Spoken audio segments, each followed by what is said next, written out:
So this is just all part of the game. So still waiting for the review is still taking place. They haven't given me an answer yet. And yeah, well, there are sensitive people out here, and they're emotionally triggered because of Donald Trump. They're not mad at me. All I'm doing is representing some logic and objectivity around what's happening. So they still say it's under review. This is a good thing that it's still under review.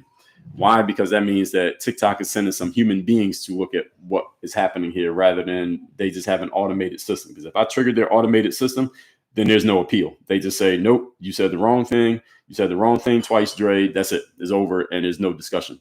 But because this is still under review, that's actually good news. That means humans are looking at this. And when humans look at it, they're going to realize that I just had some, I guess, what you all would call haters. And they just got mad at whatever I was saying. So let's just see what happens here. But as we're waiting for this, let me look one more time before I get back into what I was saying before they kicked me off.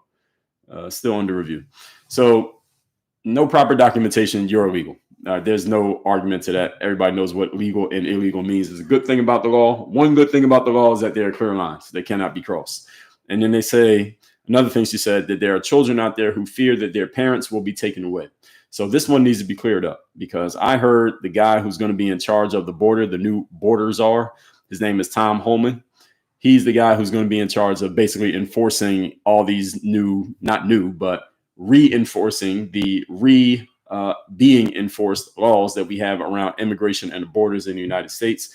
And he said this is like after Trump won, but before the actual administration began. People were asking him, he was on TV. And someone said to him, well, people are afraid that if you had to deport somebody like a grown man or a grown woman, and they have kids who are living here and they were born here in the United States, then what you're going to be doing, Mr. Holman, is separating a child from their parents through your process. And that's an inhumane thing to do, to separate a parent from their children. And he said, no, that's not what we're doing. And he was very clear on this, that if, let's just say, the mom and the dad are illegal and they got to leave, but the kids are legal because they have citizenship in the United States, the kids have the right, if they want to go with their parents, and they can leave too.